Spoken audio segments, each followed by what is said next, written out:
Welcome to Storm Tracker, your eye on the storm of your Carolina Hurricanes, and your home for the best insight and analysis to keep you totally informed on what's happening with the Canes. Whether it's the latest news on the ice or off the ice, we've got you covered. Now let's begin. Here's your host, Tom Ray.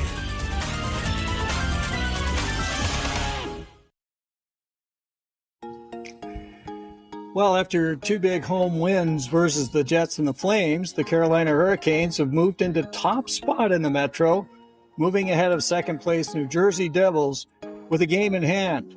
What a race it is.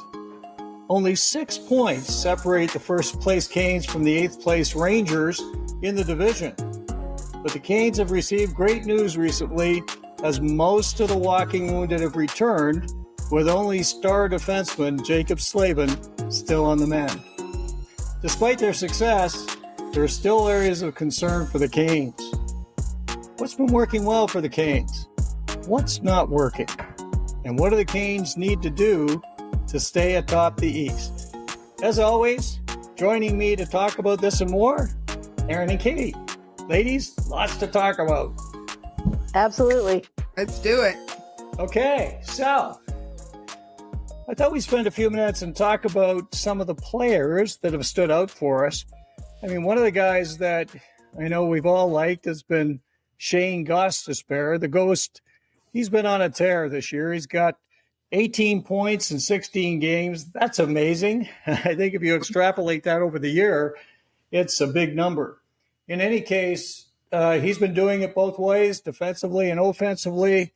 He's a +9. He's looking good. What are you seeing with Shayne, Aaron? Well, like you said, he's just been getting it all done. And the encouraging thing, I mean, we know that Ghost is a tremendous offensive defenseman, and that's been his game forever. But with the extended absence of Slavin, as well as the rotation in and out of some of the other guys that have been coming back in, he's had the opportunity to do more, and he's got the opportunity to show that, he's capable of playing, I would call it, a responsible defensive game. He's never going to be a shutdown defenseman. That's not his role, and it's not something that he can do well. It's not where his talents lie.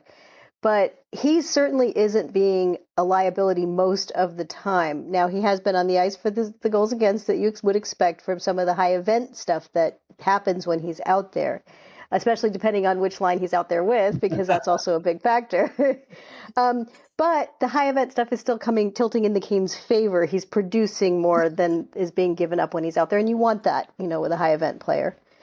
The question that a lot of people are raising on X and right now, and I think it's a fascinating discussion, is does he get a shot next to Slavin when Slavin comes back? Whoa. We know that Jacob Slavin can cover for the occasional defensive lapses of a strong offensive partner.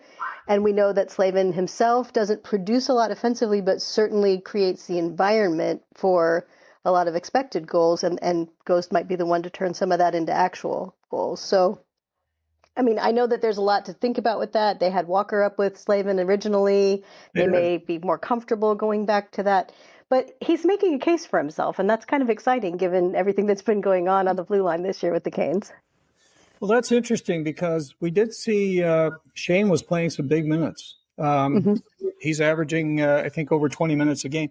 He's a guy that, he could play his offside, which is would be a critical point to what you're saying, I think, Aaron, and that, he could be a guy that could move up with Slavin. That's an interesting thought. And, one of the things, though, that it's interesting how this has all played out for Shayne because he was really doing great on the plus minus. And he had 2 games where, for whatever reason, he really he kind of fell on his sword. He was a -6 over 2 games, which was really unusual. And now he's bounced back and, of course, had a great game last game. But he's delivering the offense. And many nights we're seeing him make actually some highlight plays in terms of his defensive acumen. He made a couple, I think, the other night as well. So he's definitely trying to be a lot more that way. What are you seeing with him, Katie? Well, if you look at his Hockey Viz chart, the one that I pulled had to do with his finishing because it combines his 5v5 and power play opportunities. And The red area where he is having the most success is when he comes down into the zone between the circles and gets shots off. He's scoring a lot from there. And when he's not scoring, he's creating rebounds and other opportunities for his partners out there, for the forwards and his D partner for 5-on-5. And that's part of what's really helping the Canes generate offense, because we all know that just the shots from the point are not nearly as effective. They have less chance of getting through to the goalie, more chance of either being slowed down or captured by the defensive team and sent back the other way. But when he gets those couple strides and gets that momentum going downhill, particularly in between the dots, he is creating a lot of fantastic opportunities for the Canes, and they really need him to do that. And they have a structure that allows him to be aggressive in that way, because you have the forward falling back to cover for him, or his D partner 5-on-5 to watch his back. And yes, exactly. like you mentioned, there were a couple games there where it didn't work out quite so well. One of the games, there was 6 goals scored in the game, and he was on the ice for all of them, the ones for and the ones against. So it can get a little high event, like Karen said, but more often than not, that tips in the Canes' favor. And I think as he gets his legs under him after having come back from injury, more and more we'll see that, because I think the majority of his scoring before he got hurt was the few power play points that they got. And I think it's balancing out now. He's definitely still kind of helped give the power play a little hope, but it's balancing out. He's coming up with more 5-on-5 plays, which is good, because there's tighter spaces, there's not as many opportunities. So looking forward to seeing his production. And I think point per game, he's right up there with Cale Makar in tops for the. He is actually. He's right in. He's in the top 5. Yeah, for sure. Points per game. Interesting. I mean, you talk about moving to the center. We've talked about this a lot in terms of on the point. Being able to move laterally over to that center area where you've got. I mean, it's much tougher for the goalie to make the saves. And you think about Cale Makar, you think about Quinn Hughes, you think about some of the guys that do that so very well. And he's been doing it well this year, I think. He's really impressed me with the way he's seeing the ice. He's seeing the ice extremely well, and he's made a number of just wonderful passes. Like the other night, the beautiful setup for Jarvis on one of his goals was just ideal. So he's making great plays. He's jumping in, and as you say, I think one of the key things for the Canes is that they do play a style where the forward will drop back. And if that happens, of course, that gives Shayne the green light to do whatever he does and does best. So I like what he's doing this year. I'm always concerned with Shayne because of the injury bug and things he's had in the past. He gets going like this where he's a house of fire. Gosh, the next thing you see, he's there's something, he's derailed and he's on the sideline. But he's definitely been getting it done. He's got 5 points his last 4 games. That's not bad at all. So hopefully he can continue this. And it's kind of an interesting part of the Hurricanes scoring. And we'll talk a little bit about that in a few minutes, but he's definitely a key part of that. Now, next up, we can't talk about players getting it done without talking about this guy. And that's Seth Jarvis. Man, Jarvis is, obviously he's focused right now on playing his game as well as he can because he wants to be a member on Team Canada. That's a huge discussion right now. And he's kind of on the bubble. We don't know where he sits right now, but for sure he's trying to make a case. And, of course, getting a hat trick the other night wasn't a bad move in that case at all. And he's been flying. He's got 5 goals his last 5 games. He's got 15 goals on the year, so he's really getting it done. Aaron, thoughts on Seth Jarvis? I think he just needed to get back to, because he had that little lapse there where he wasn't putting up the points. I think he just needed to get back to the simplicity of the game that he plays, because when he plays that simple game, he can put up points like nobody's business, and we've seen him doing that. I think that that line is coming together. We don't see everything that they're doing, but and as much as, we may say, well, Aho can do a little more and Svechnikov has his ups and downs, but having those two players allows Jarvis the freedom to do some of the things that he does out there. He's not doing it alone. This isn't a solo act. So I think that his success is a reflection of how well that line is working, even if the other two players have been a little quieter. And then just to sum it up, I would say there was a Canes fan that had a sign the other day that was, featured in a little picture that popped up on X, and it was, "I just hope Seth Jarvis has fun," as their sign for the game. And you can tell that when he is in that zone, he is having fun out there. He's celebrating his goals and he's feeling good about himself. And I think that whenever you see Jarvis in that mindset, where as seriously as they all take it and as hard as they all work, where he's capable to just enjoy the moments and really, treasure those experiences, getting that hat trick and everything else, that's when we see Jarvis at his best. So if he can stay loose like that and keep having fun, I think that the Canes are going to continue to see the best version of him. For sure. And he's a guy that he continues to show that he's got, elite talent. He's on track for like a 40-goal year. He's made this, I guess he's adjusted his stick, as we've heard. He's got a little bit of a hook or whatever it is on the end of his stick, and it seems to be working. So sometimes a little tweak like that can go a long way. And I know he did do a lot of work in the off season with some special training, which he was working on to affect his skating, and certainly that seems to be helping as well. What are you seeing, Katie?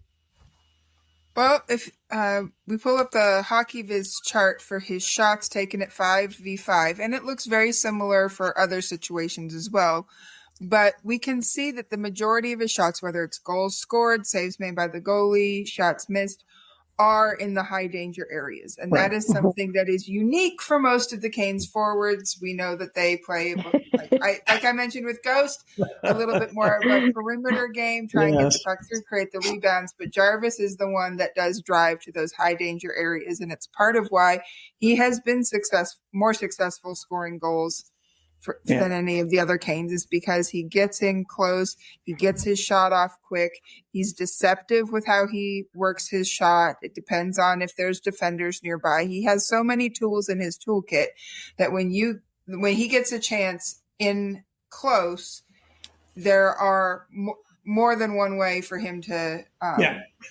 score and to be successful. So I think that's very encouraging. I still want to see him doing more of that, especially with Aho and Svech wanting to make the pretty dangly plays and the fancy passes. He needs to be kind of the lunch pail mentality of get puck, shoot puck, score goal, rinse and repeat.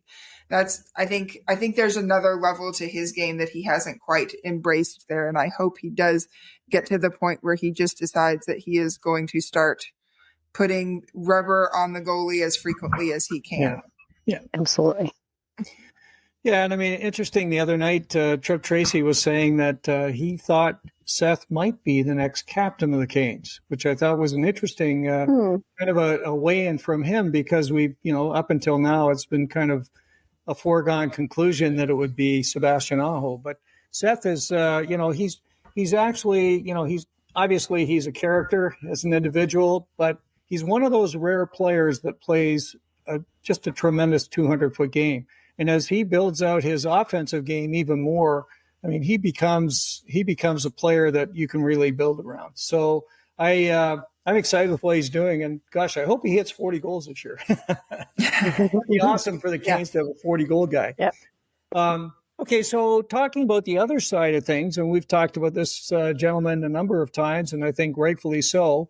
And he's not on waivers, or he's not going anywhere soon, I don't think, Katie. So we'll probably have to put up with him for a little bit longer. And that's the bus man, Brandon Bussey. Now, Bussey, he's gone back in and did a back-to-back, which was great. Really playing outstanding hockey. And one of the things about Bussey that we see that I really like is that he makes saves that are almost circus saves. Like, he makes saves that, you love to see them, but so often we've watched and the puck's in the net. So I think he's been a guy that's been able to make some of those saves and play very, very well.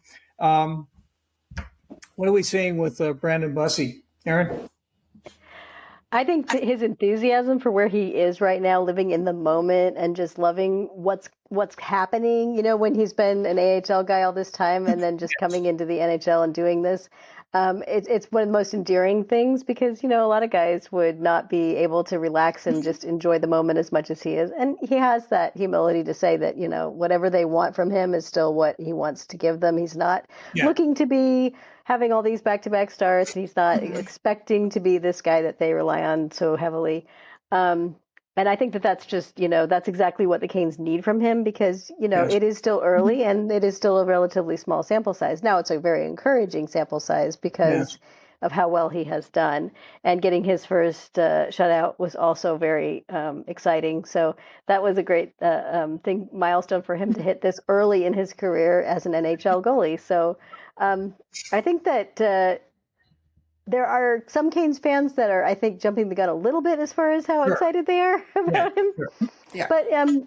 But he does bring some unique talents to his role, and I think that being a right catching goalie is one of those things that it gives him an advantage. You see other teams that have the goalies that catch on the opposite side and how often they stymie the guys that even can shoot all the time. It's not just the Jordan Martinukes who can't score on him. It's the Austin Matthews who can't score on him, and that I think that's the kind of thing that if his talent is nurtured and if he becomes a reliable, I could see him becoming a reliable backup goaltender. And, that would be a great career advancement for him at this point in his journey in the NHL world. So I love what we're seeing. I'm glad that the Canes have him because I do think that right now they need that extra person with Kochetkov having battled through injury so much this season, a little more than I think was expected. And then, the situation with Freddie. So really, really good stuff from Brandon Bussey. Absolutely. Yeah, having three goaltenders, we wondered how it might work, but so far it's been a blessing for the Canes for sure. Katie, what are you seeing in terms of the way that things are breaking down for Bussey? Once again, if we go back to my handy dandy hockey viz, there is a chart that shows where his saving is, where he's making a lot of his saves. And you'll notice the blue right around the crease. So he's doing a good job on those high danger chances, which is kind of typical for the Canes goalies the past few seasons. It seems like the Canes have had a good high danger save percentage comparative to the league, regardless of the goalie that you're looking at. So it's nice that he's continuing that trend. To his right, there's a little bit of a red area where it shows that might be a place that teams might start exploiting a little bit more because he's giving up. But again, that's kind of been the trend for the Canes goalies. If you look at Kochetkov and Anderson, they also seem to be giving up goals in that mid range a lot more. One area of caution, if you also look at this, when it shows the shot quality, it shows that the shot quality other teams are getting on him are not high quality shots. Mm-hmm. If you compare it to Anderson, there's almost a 20-point difference in the other way. So people like Aaron cautioned, we need to not go crazy about thinking that we can just trade Anderson somewhere else because Bussey's here to save the day. Anderson has really, really faced a lot tougher challenges when it comes to the goaltending than Bussey has. And eventually those things are going to even out because Freddie's going to get his starts along with Bussey. And then when Kochetkov comes back, he'll be getting his starts as well. So we just need to see how things play out. Like Tom alluded to, I think eventually Bussey will go on waivers, but not until after January 1st, where they can renegotiate a new contract for him, the kind of contract that is long enough and has perhaps a year or two in there that is an NHL only deal, that even if he goes down to the AHL, he's still paid his NHL salary. That's the sort of contract that makes teams not interested in claiming him off waivers and would allow him to go to Chicago and still be the press button in case of emergency goalie if something were to happen to Piotr or Freddie. Because I think eventually the Canes are going to be making a move here and they're going to need every little bit of cap space they can get in order to round out this team come trade deadline time. So they're not in a rush. I I definitely don't think it's going to happen before January 1st, where they can negotiate that new contract and make it kind of a poison pill for other teams. But his story is so great. He is such a fun interview to listen to. And Yes. I do hope he sticks with the organization at one level or another, not just the rest of this year, but moving forward.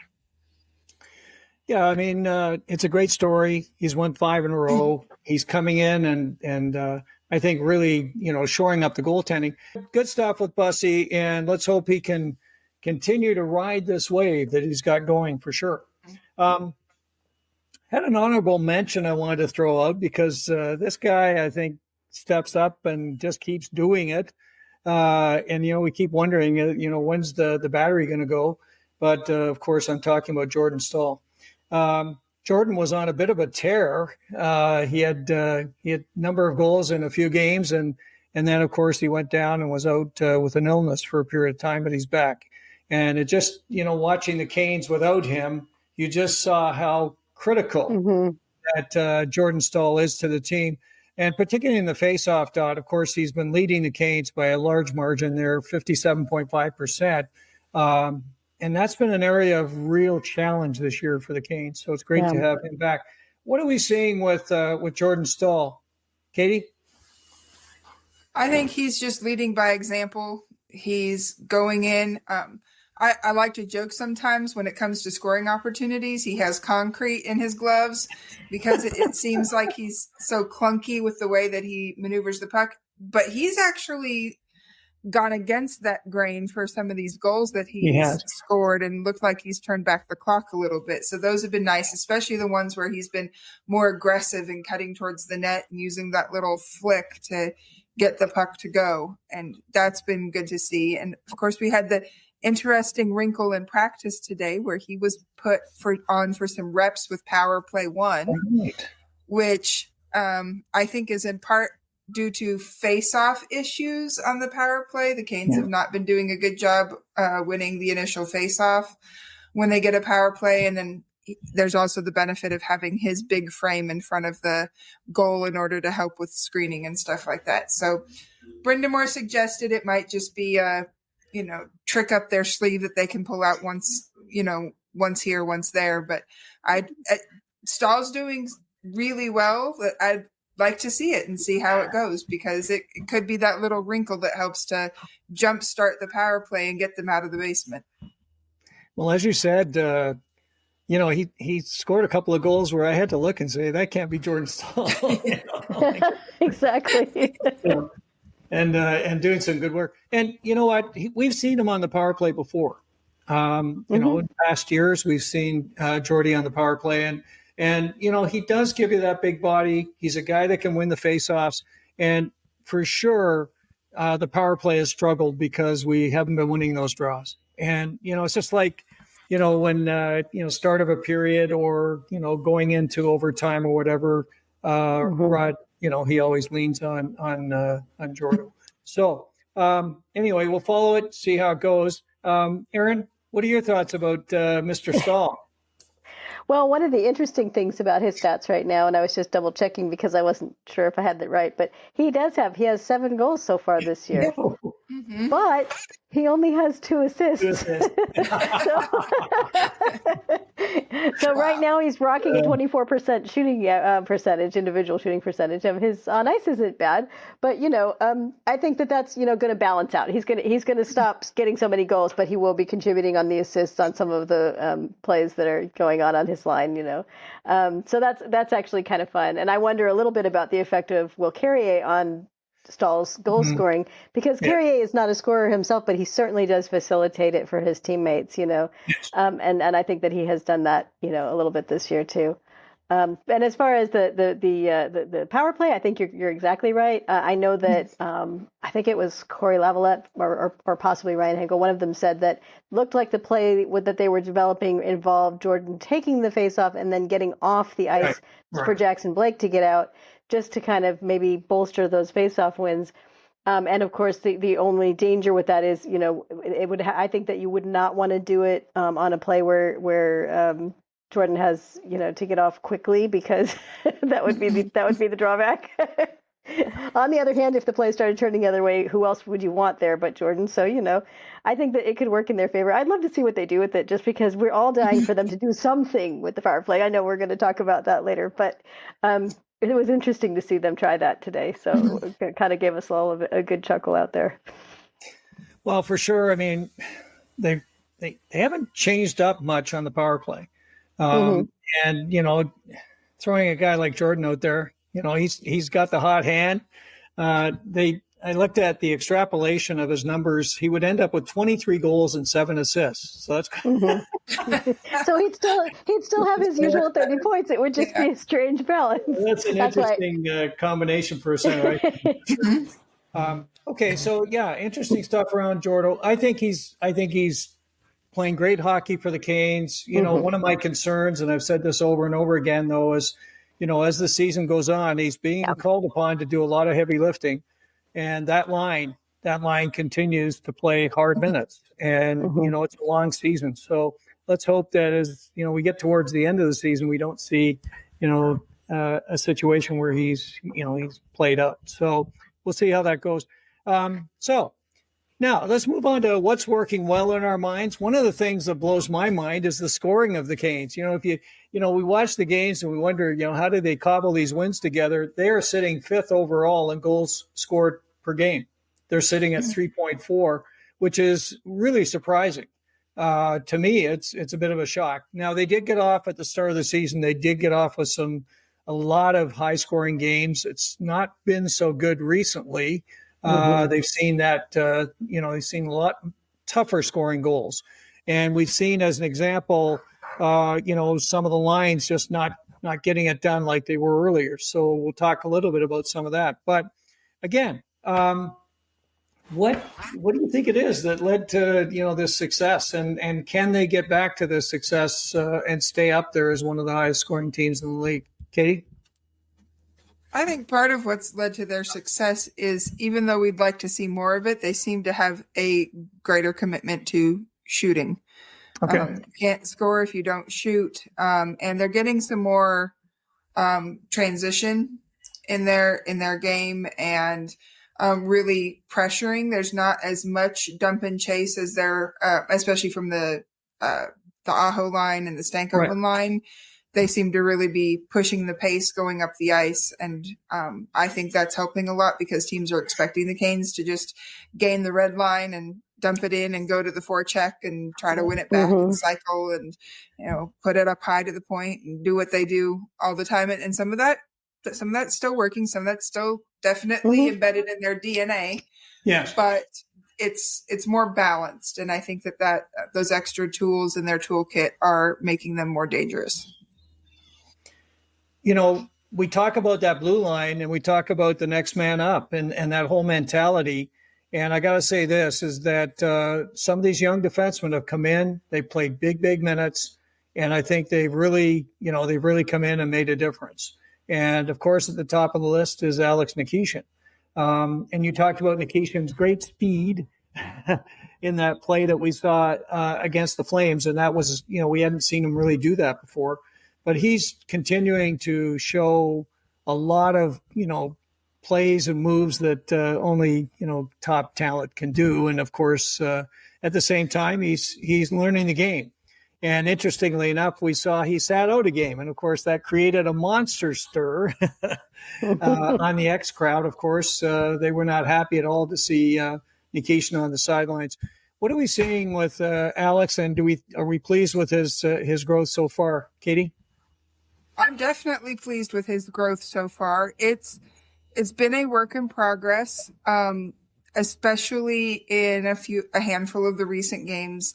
You've seen he's been trying some stuff and it's worked really well sometimes, but there have been other times it has turned into an on-man rush back in the other direction.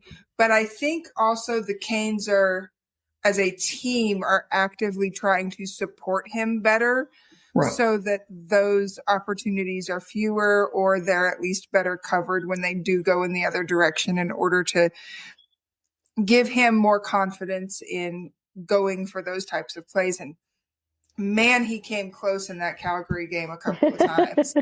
That was phenomenal. The one thing I would like to see more from him is I just have not seen enough of that big slap shot of his, where he just really wound up and let fly and let go. And I hope he's getting some reps in practice getting that shot off, because it's one of his biggest weapons, and we just have not seen enough of that from him this year. Aaron? I would agree with Katie. I want to see him, in general, I'd like to see him shooting more when he has the opportunities, because, he does have such a heavy shot, even when it's not the slap shot, so at the very least, he's going to make guys think twice about blocking the net, blocking shots. He needs to use that shot as a weapon a little bit more, I think, in those situations. And that was the kind of game, Calgary, again, going back to that game again, that's exactly what the Flames are doing. They're, collapsing in front of the net, getting in all the shooting lanes. So that's when you want someone like Nikishin to step up and say, okay, you can be there, but do you really want to be? But, Yes. But, that will come with time. I think that's just a matter of, figuring out his timing on some of that, because the game is played at such a faster speed, in the NHL than anywhere else. And yeah, as far as the controversy on X over him sitting out, I think that it was a justified one, because he was at that time a plus 14. Yes. And the mantra that Rod Brindamore preaches is that people need to earn their ice time, and they need to, play in such a way that they, and I think that sometimes it's not clear to even the player themselves, well, why am I sitting if other players below me, or have given up a lot more, or been more of a liability, or they're not producing, what are the standards here, and I think that as long as that's being communicated well, these things can be really good learning experiences for players, as long as they understand. It doesn't matter if we understand, because we're not the ones, we don't know who's maybe getting over a little bug, or, as we've had that one go through the room, and we don't know if there's a particular series of a player being told, don't do this, and then the player does it anyway and doesn't stop doing it and seems to think that that's the right thing to do, that maybe there's a little correction there. But he's not a typical rookie, and I think that it's important, even while we acknowledge that he's a rookie, and while we acknowledge that he needs to learn the game, you're not going to get the same, I think, results from too many punitive measures against someone who is as established in the professional hockey world as Nikishin already is. So that's the balancing act, and I'm sure they're doing a good job of that. But it certainly did create a tempest, like you said. We saw the Athletic came out with their Calder ranking so far, which is kind of fun. Matthew Schaefer, of course, is at the top of the list. He's something else. I mean, he's an incredible young player. But Alex was number 2, which is kind of fun. And not far down the list, at number 6 was Yoel Nystrom, okay, who I want to talk about right now. And I think that's a great, great, great story. Yoel came over after playing in the SHL for the last 5 years. He comes over as a 23-year-old. He's going to go to Chicago, heads down there. He's good to go, plays his first 7 games, and the next thing you know, he's with the Hurricanes. And I don't think he has looked out of place at all. He has been rock solid back there.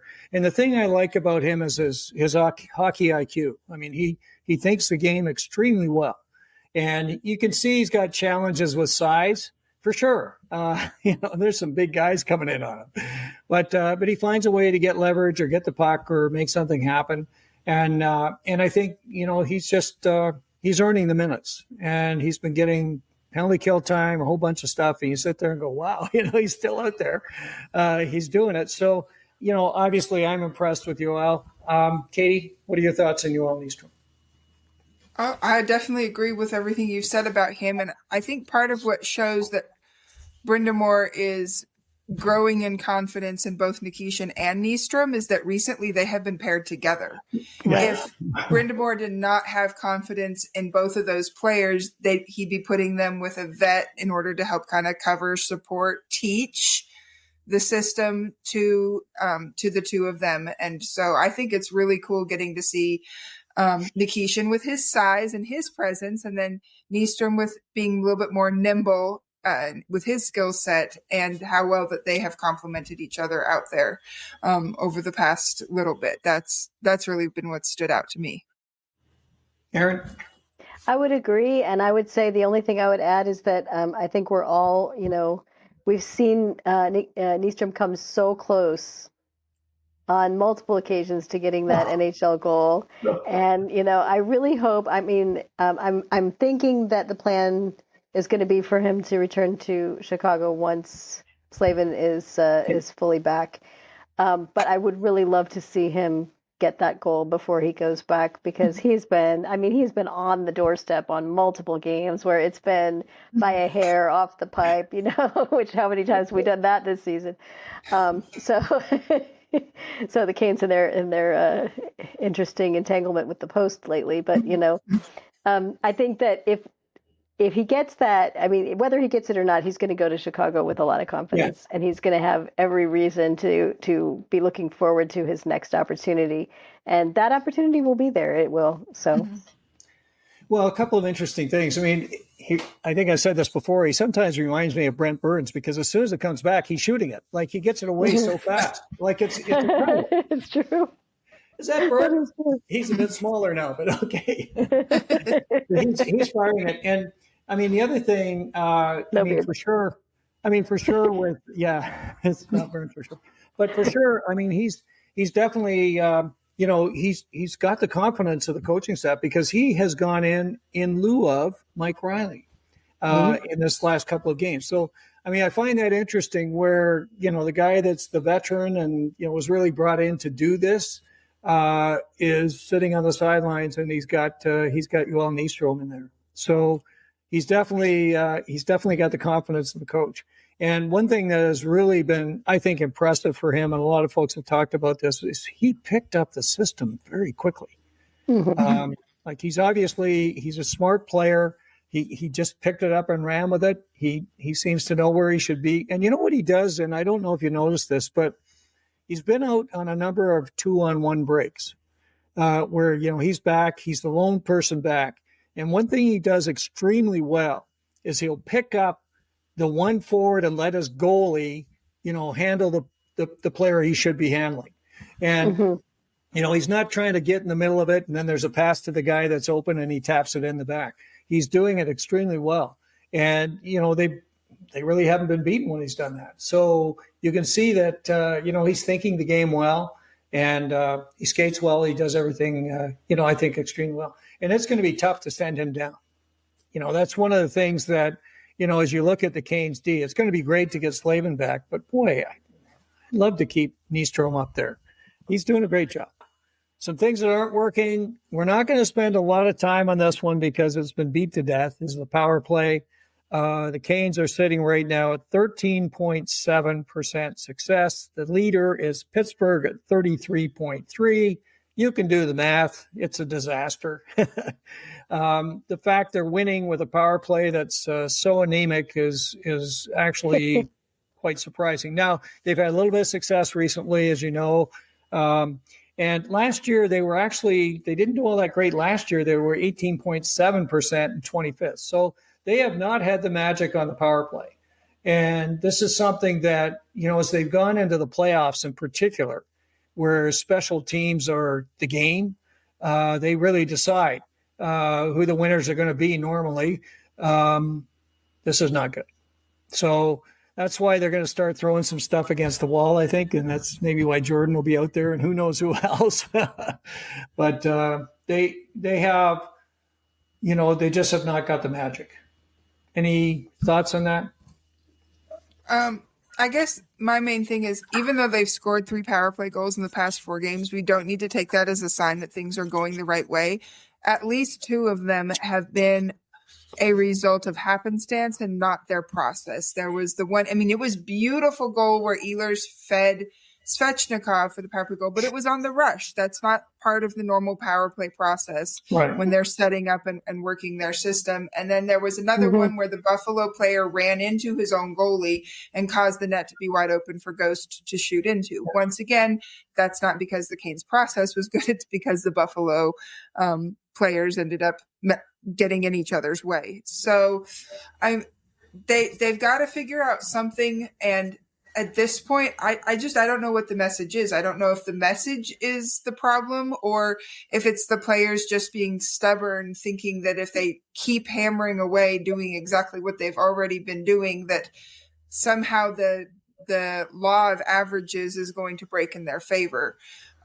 But I don't think that's going to happen. Bad process is going to lead to bad results time and time again. And sometimes you'll fall into the lucky goal like they got these past few games, but it's the exception that proves the rule. So something's got to give. And maybe having Staal out there will light the fire. But even then that feels kind of like a gimmick until you get the power play guys to commit to shooting the puck quickly and not just looking for that perfect pass, that perfect play. Agreed, 100%. And, it's funny because two things that you said really sparked something in my memory. One is, when you talk about just hammering away and hoping that the things will change, that's kind of been their strategy forever at 5-on-5. And it's like we said, it's changed this year with the rush goals and things like that. But how many times in the past years have we heard Rod Brindamore say that, if they get enough chances, they're going to get some lucky bounces, and not looking at the quality of chances. And I think that that's where some of the stuff behind the scenes has been tweaked to allow better quality of chances. For the power play itself, though, I was watching and listening to the Montreal Canadiens game the other night. And, the Habs, this is not the one against the Avs, because obviously they did not do well against the Avs, but it was one of their previous road trip games where they did do well and they did win the game. But they were being complimented by the broadcasters about the power play in particular, because there was so much movement that they said they don't really have positions. They play positionless hockey on the power play. And I had not noticed this myself. I just knew the Habs were doing better this year on the power play, but I didn't know why. And it's as they explained it, they said they don't come in with an umbrella format. They don't come in with one of these point, formats or one of these other well-known schemes and setups. They just skate in and start skating around in circles like, the Harlem Globetrotters, passing the puck to each other, one to the other. And they're scoring quite well. And in fact, even in a power play where they didn't score, the announcer made a point of showing that they had 7 shots on goal while the first unit was out there. And the first unit was not out there for the entire time. After about 1 minute and 15 seconds, they switched up and put the second unit out there. That's what the Canes are lacking. They're not moving enough. They're so static on the power play. They get up there and then they just kind of hang back and everybody finds their spot. Well, this is my spot and this is your spot, and they're, they have the ability. And I was actually thinking about this, Katie, in terms of the Avs and their struggles on the power play. The Avs have the players to do what the Habs are doing and do it better because they're so fast. They have so many fast players, especially on that first unit, to just get in there and swirl around and mix it up and never be in one spot for more than a couple of seconds. There's almost no penalty kill unit in the world that could stop the Avs if they played that way. And they're not. So again, why? But it's an interesting subject. An interesting thing though, Aaron. And we've talked about this a lot. The power plays that are successful are in motion. End of story. Yep. There's no question about it. I mean, you look at Montreal, they've also got Cole Hudson, who's unbelievable back in the point. Lane. Yeah, and for sure. But I think you've hit it right on the head with any power play that I see that's really magical. They are moving like crazy. And they're making things happen. And, they're finding that open opportunity to go cross ice or whatever the case is because everybody's moving around. They're all jumbled up. Those east-west passes that you do need on the power play and you don't want in the rest of the game. Absolutely. Yeah. So that's definitely. And you know what? We talked about this for so long. I don't think there's going to be a quick fix. No. And I think it has to do with the personnel and the way they're structuring the power play. That's a much bigger discussion, but we'll leave that for now because I wanted to talk about the penalty kill. Right. Special teams, I keep talking about special teams and I keep saying how important they are. The Canes have historically been right near the top. Last year, they were second at 85.11%. And this year, they're sitting 19th at 79.7%. The leader is Buffalo at 88.9%. Look, you got to be able to kill penalties. And yes, for sure, we're missing Jacob Slavin. But look there's still, 18 players or whatever that are out on the ice. And they've got to go get their job done. What's going on with the PK? Katie? Well, as always, I kind of like to go to my Hockey Viz charts, and I looked at it, and unlike the power play where the process is bad, the process is actually good on the penalty kill. They have, if you look at that value up there, it says that they're a negative 10% on the PK, and defensively, you want those numbers to be in the negative. The bigger the negative, the more effective the defense is, the less effective the offense is. So in this one, I think perhaps there have been a couple cases of bad bounces, bad luck, or the process has been good and the other team has just managed to get through them a little bit more.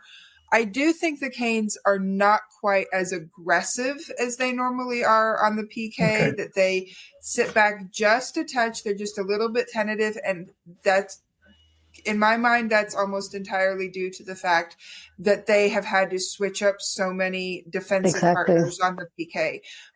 Staal and Martinook are still doing their thing out there. Aho and Jarvis are definitely getting their time, as well as, making lots of plays up the ice. I'm kind of surprised I think they only have one shorthanded goal to show for it. Yeah. But more of those, I think, will come as time moves forward, because they've had so many good looks. So I honestly think it's just kind of a combination of the unfortunate bounce here and there and just a little bit of tentativeness with the D pairs having been mixed up so much. But now that we have all of the top six back save Slavin, that's going to start to settle down and look better. Yeah. And I think as they get more and more confidence that those penalty kill numbers are going to start to tick back up, because the process is already there.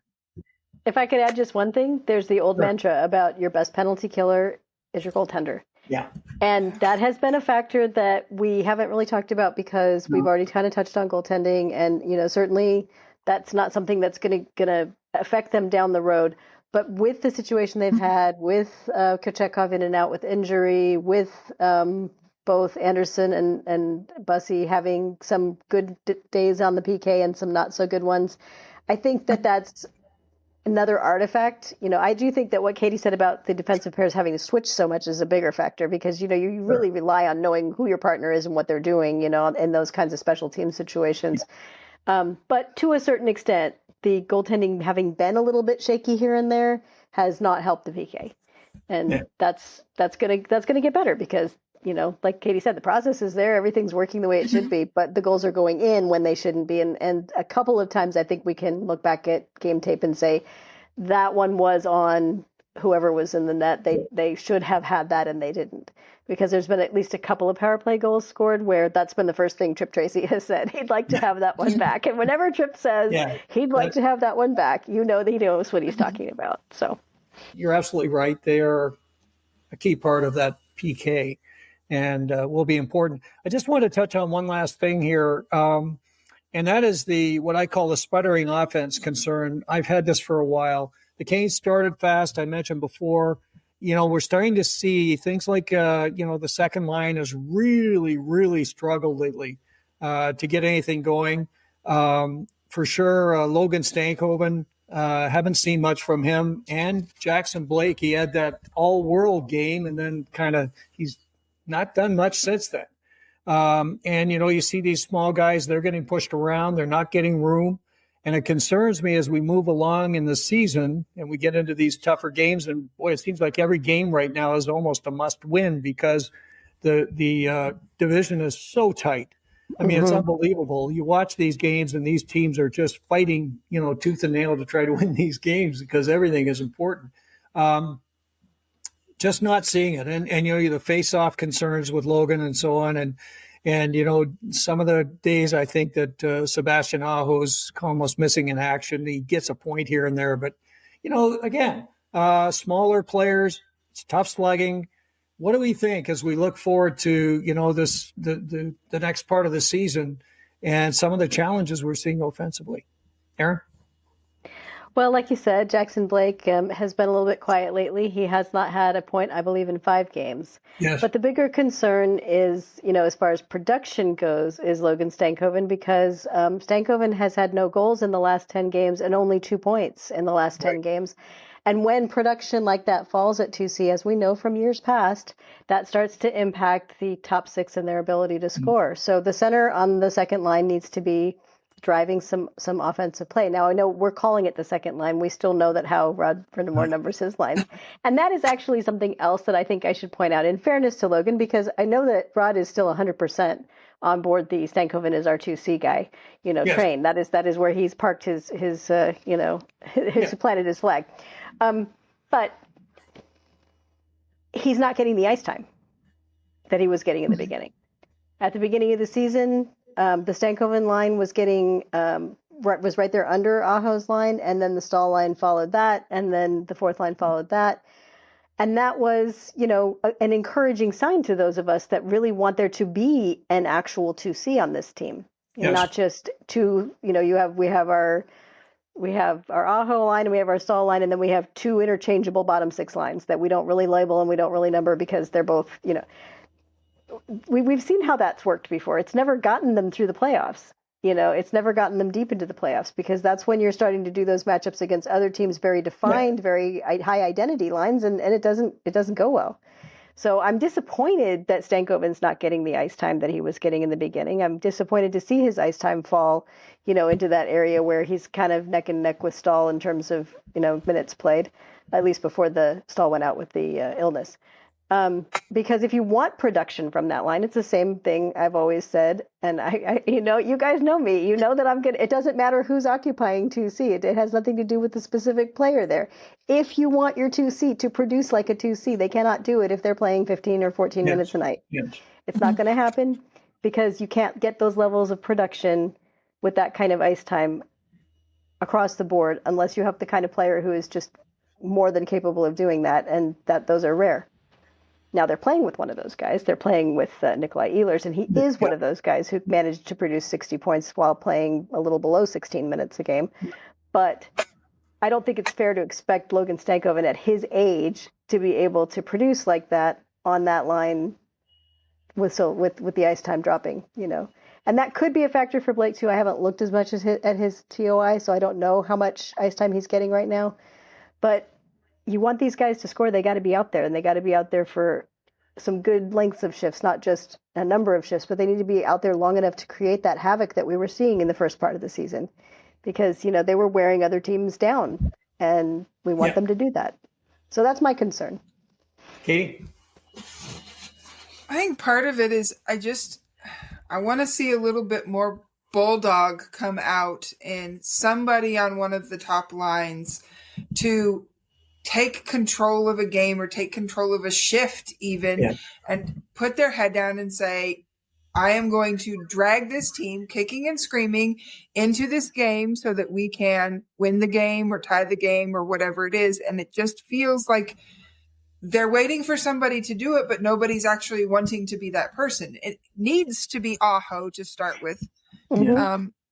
Or Jarvis at least. Yes. It really should be Aho. And like you said, Tom, there is something off about Aho. We were hoping he was going to bounce back for what we kind of felt was a quiet year last year and be that more present offensive threat. We at the beginning of the season, we were predicting a 90-point season for him. And I'm not sure that he's going to get that because he's too passive. If he is going to be a leader, he's wearing that A on his chest. If he is going to be a leader, he needs to bring out the dark elf magic and start getting that intensity that we know that he has and pull the team kicking and screaming into some goals and into some points in the standings. And I don't know where that switch is in him and what it's going to take to bring it to the forefront. So he's doing that. But the Canes don't have that person. You can go through every single team in the league and you can talk about who is going to be the one dragging them, kicking and screaming into a game with a ton of intensity. And where's the intensity on the Canes? There isn't any, and especially in the forward core, and they need to get that figured out quick. Otherwise, it's going to be another rinse and repeat season of, hey, great statistical regular season, can't pull it off in the playoffs. Well, it's actually it's an interesting segue into a new feature we're going to do on a regular basis, and that's something we're going to call the rumor mill, because I think right now the Canes are in a situation where this team, frankly, is not good enough to win the cup. I don't see the lineup strong enough. I think there's, some of the things you're talking about in terms of, that edge, that willingness to take the team into the fight and so on. We just don't see enough of that. And of course, we talked repeatedly about size concerns for the Hurricanes. And, in talking about that second line, I think questions are going to start to rise, if they haven't already, as to whether Logan Stankoven is really the guy that's going to get it done. I think the Canes are asking him to do a lot, and he's given it a valiant fight, and I really like Logan. But I got to say this: I don't think he's ready to take that spot.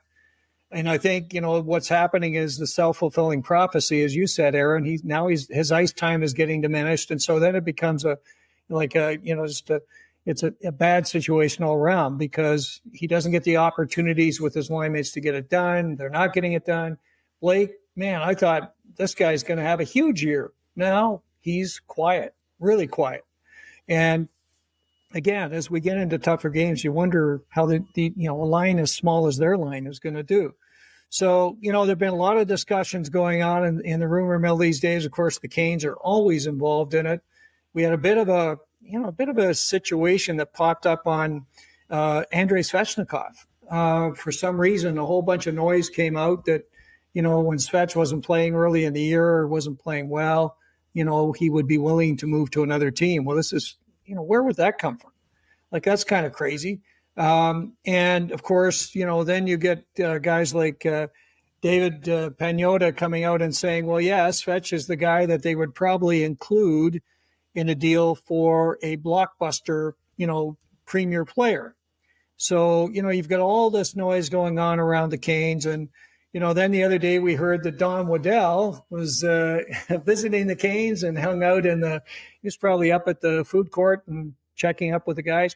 Anyway, Waddell was in town, and what's he looking at? And is there a possibility of some discussions going on with a team like Columbus?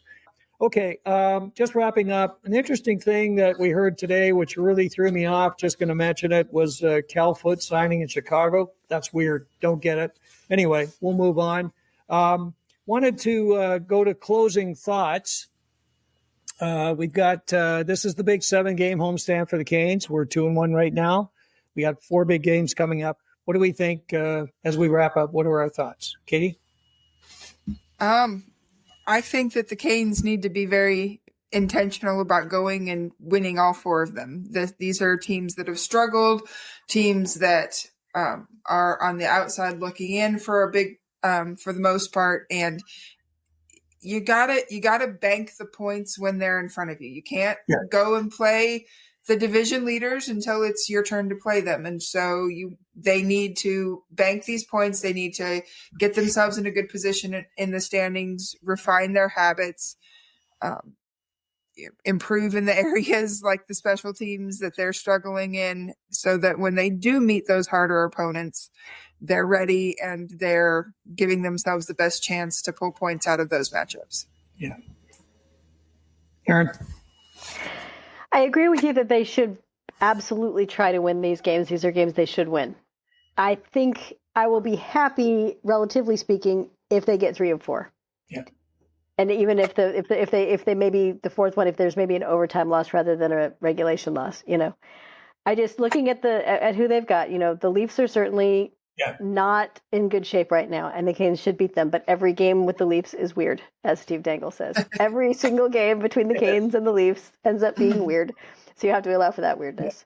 The Predators, if they can't beat the Predators at this point, I would be very worried about them. The Sharks are kind of a funny one because they've actually pulled some incredible wins out so far this season. I don't think the Canes will have too much difficulty handling them, but I think it's going to come down to who's in net for that game, because it's going to be really important that whoever's in net can stop Smith and Celebrini. So, and then the Blue Jackets, they did a nice job last night in their win, and it all depends a lot. Again, we're talking about net. If Elvis Merzlikins is in the zone and if he's the one playing, he was unbelievable. He can be very hard to beat. So I would like the Canes to work on not shooting everything into Merzlikins' crest, because that's kind of what they've tended to do in the past. They're going to have to get in there. They're going to have to get some net front traffic and just make some havoc happen, because that's the only way you're going to do that. Again, if it is Merzlikins in net, and we have no way of knowing this far out. But yeah, so that's where I look at all four, and I say they should win all four, but I wouldn't be surprised if there's one game that they just can't get it done. So we'll see what happens. Historically, the Canes have, they've laid a goose egg in some of these games that we fully expect they should win. And so that's the challenge. The Preds, they won a few games in a row. They started to get their mojo going. That scares me. With the Sharks, I've watched the Sharks a lot this year. They're the real deal. And one of the things that scares me is Askarov. I've watched him on some nights. He just steals the game. And so if Ned's in there, I'm good. If Askarov's in there, I'm not so good. Although I don't know, sometimes Ned has that, revenge game mindset going.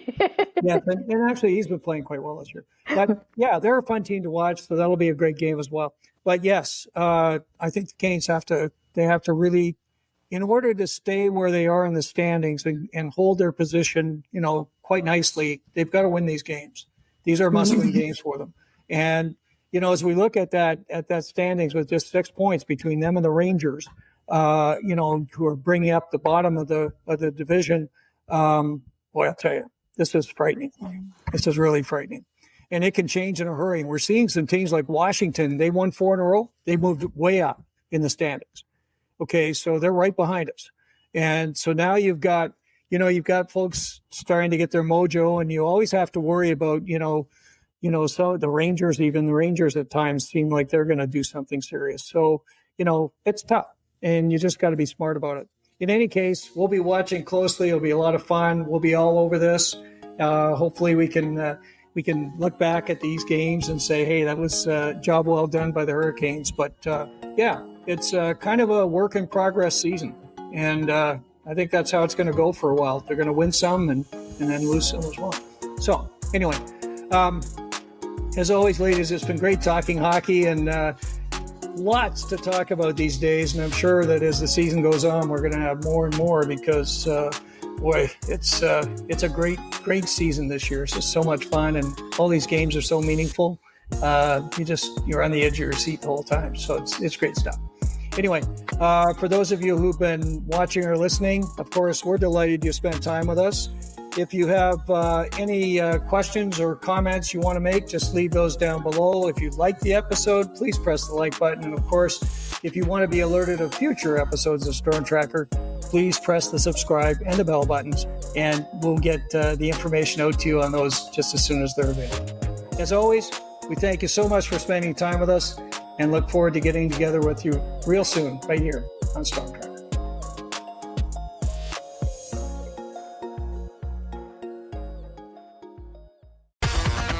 Thanks for listening.